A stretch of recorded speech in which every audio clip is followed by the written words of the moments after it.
বায়ু সূৰ্যৰ লগত হৰৈ জগতৰে আয়ু এই ৰাম একক্ষণে মানে যিটো শুনৈ কৃষ্ণ কথা তাৰ বিনে আহৰ জীৱন যায় বৃথা। সূৰ্যৰ কৃষ্ণ আকাশে সন্তৰে ৰবি ৰথ যেন বায়ু মানে বাৰু আকাশে সন্তৰে ৰাতিপুৱা হৈছে উদয় হৈছে গধূলি হৈছে অস্ত গৈছে দিনৰ পিছত দিন মাহৰ পিছত মাহ বছৰৰ পিছত বছৰ আহি আছে গৈ আছে। সূৰ্যৰ লগত হৰৈ জগতৰে আয়ু অকল আমাৰে দিনবিলাক বাঢ়ি গৈছে বা সভাপতিয়ে লাহেকৈ দাড়ি চুলি পকিছে আমাৰ যে হোৱা নাই হয়নে বাৰু তেনে নহয় গোটেই সমস্ত জগতৰেই আয়ুসবিলাক শেষ হৈ গৈ আছে।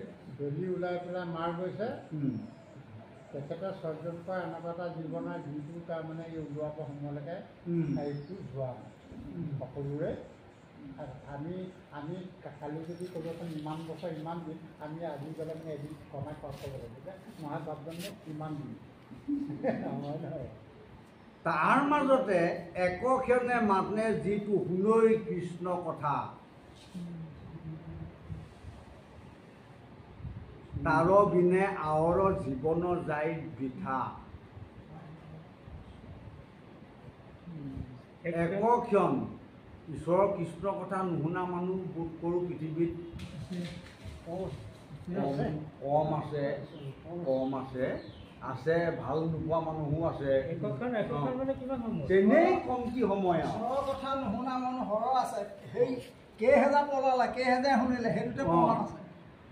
এটা উশাহ কেইলা ৩২,০০০ উঠাইছিলে নহয় ৩২,০০০ মানে কৈছে কি বাকীখিনি পলা বস্তুটো তাৰমানে আৰু তাৰমানে জীৱন ধৰা সাৰ্থক হয়।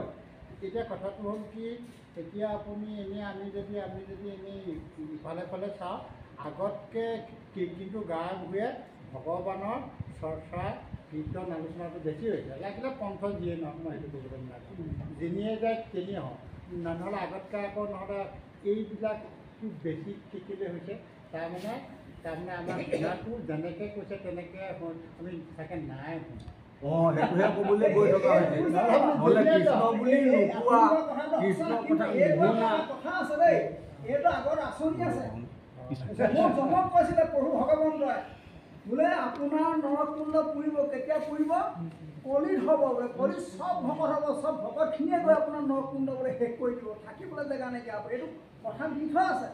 সেইকাৰণে এতিয়া এখেতে কোৱা কথাটো সত্য আগত নাযায় নহয় চব সত্য যুগত চব ঈশ্বৰৰ ওচৰলৈ লাইন লয় ঈশ্বৰৰ ওচৰলৈ লাইন লয় ধৰ্ম ৰজাৰ ঘৰত এটিও মানুহ নাই। এতিয়া ইয়াৰ পৰা আমাৰ তালৈ আমাৰ গৃহলৈ যাওঁতে কাছ মাৰিলে ৰাস্তাত কিজনীয়া মামস্থান ৪-৫টা পায় কিন্তু আগতে কিন্তু নাপায়। বস্তুটো বেছিয়ে হৈছে আকৌ বেছি হ'লত আকৌ দুই ভাগে বেছি হৈ গ'ল এইফালে গুণৰ কীৰ্তনো বেছি ঠিক আছে অনুষ্ঠান প্ৰতিষ্ঠান পাতিছে গতিকে ঈশ্বৰৰ কথা শ্ৰৱণ কীৰ্তন কৰিছে গতিকে সিমানখিনি মানুহ যে ঈশ্বৰৰ স্থানলৈ যাব সেইটো মানিছে নেকি আপোনাৰ ইমানকৈ যাবলৈ হ'লে আপোনাৰ তাত স্থান নাইকিয়া হ'বগৈ গৈ কেৱল মাত্ৰ অনুষ্ঠান প্ৰতিষ্ঠান পাতিয়েই বচনে কেৱল মাত্ৰ ঈশ্বৰৰ কৃষ্ণৰ নাম ল'লেই নেপায়গৈ ভকতি নহ'ব তাত সেইটোকে ক'বলৈ যোৱা হৈছে।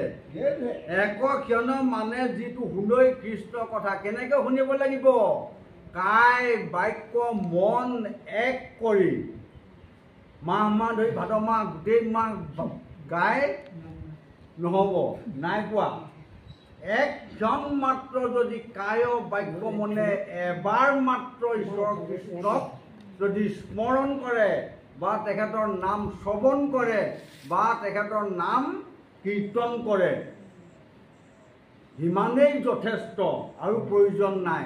সেইটো প্ৰমাণটো কেতিয়া পাব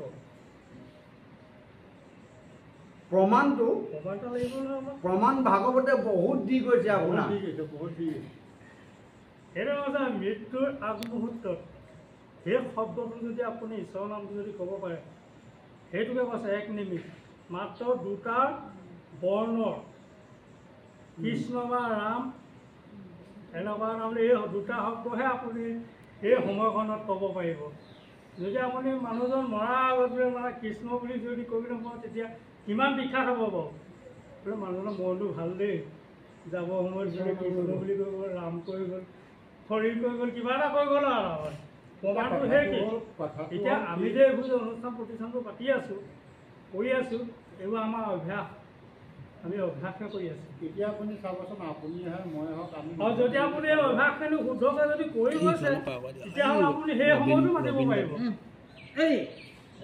যদি আপুনি গৰ্ব অহংকাৰ কৰিছে, দাম্ভিকত কৰিছে, তেতিয়াহ'লে আপোনাৰ নহ'ব। সেই সময়ত এতিয়া কি হ'ব, আমুকি ক'ত আছে, তামুকি ক'ত আছে, আয়ো বিয়ো কৈ থাকোঁতে যাব। হয়, সদায় আমি যি বস্তুটোৱে নহওক, আমি ভাল পোৱা বস্তুটো কথাটো আমাৰ তাৰমানে সঘনাই বেছি মনত পৰে। ঠিক তেনেধৰণে যোগসত্ৰটো ৰাখিলে আচলতে এই সময়ত মনত পৰাটো স্বাভাৱিক। কিন্তু আপুনি মই এতিয়া ভাল কিমান পাওঁ, তেখেতক শ্ৰদ্ধাৰে কিমান মানিছোঁ, এই বস্তুটো নিজেহে গম পাব। আপুনিও মোক দেখুৱাই দিব নোৱাৰে, ময়ো আপোনাক দেখুৱাই দিব নোৱাৰোঁ। হয়তো সেইটো টাইমত আপুনিও মাতিব নোৱাৰিব পাৰে, ময়ো নোৱাৰিব পাৰোঁ।